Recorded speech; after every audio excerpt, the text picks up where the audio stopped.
going to go through the blood supply to the brain. And so the blood supply usually forms a circle of Willis around the brain structures, and they then branch out these different arteries that supply different regions of the brain. So as you can see here, we've got the brain stem, and we're going to go through the different arteries that form this circle of Willis. So there are two main artery branches. One is called the internal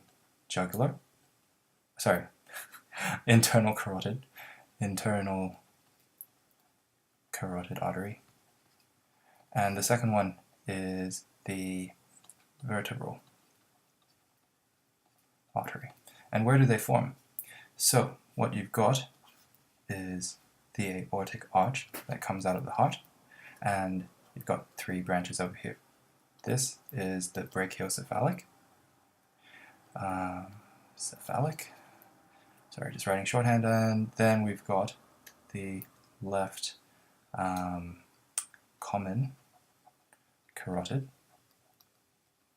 and the left subclavian artery. The brachiocephalic branches into the right common carotid as well as the right subclavian. So, from the right subclavian, we give rise to the vertebral arteries. So this is the right one, and this is the left one. Whereas from the common carotid, you've got the external that branches out, and the internal that branches out. External and internal. So the key players, these guys, and these guys. Another quick fact is that the vertebral arteries traverse up and they go through these transverse processes of the vertebra. It's a horrible drawing. So you've got the transverse process, and you've got a, this is called the transverse foramen. So the vertebral arteries pass through this transverse foramen of the cervical vertebrae all the way until it reaches the skull. Whereas the internal carotid just goes up. Okay, so with that in mind, we're going to go and talk about these two. So we'll start off firstly with the vertebral arteries. So the vertebral arteries ascend through the foramen magnum, and they traverse along the brainstem, and they fuse. Once they fuse, they form the basilar artery. The basilar artery, so as you know, this is the brain stem, the medulla, and they go up the pons as the basilar artery.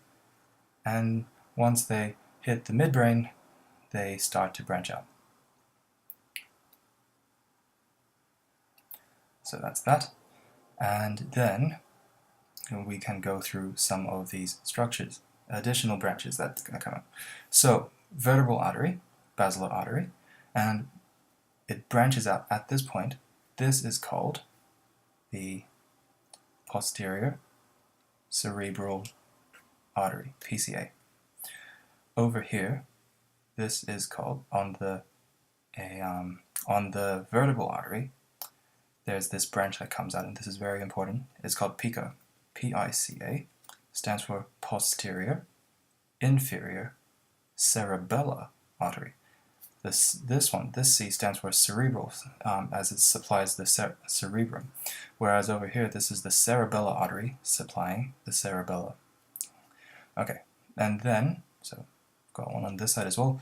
Okay, then we've got this one that branches out just on the caudal part of the pons, and this is called AICA, A-I-C-A, anterior inferior cerebral artery.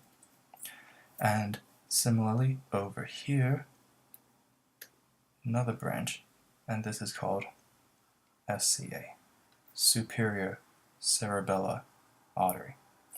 Okay, so now that's that. I'm going to change a different color for the internal carotid. So the internal carotid travels up, and it comes through the carotid canal and enters the brain.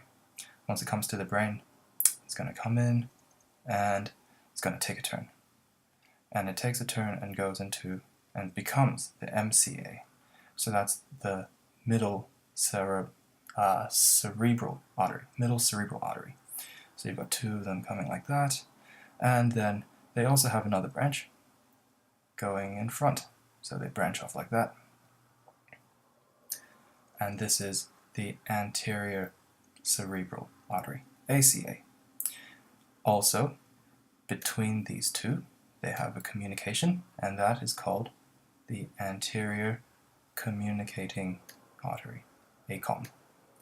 Whereas over here at the internal carotid, they branch out once again and communicate with the posterior cerebral artery. So that's called PCOM, posterior communicating artery. And as you can see, we've got a very beautiful circle over here. That's the Circle of Willis. So, just to summarize, mainly it's actually quite simple, because you've got two structures. You've got the cerebrum,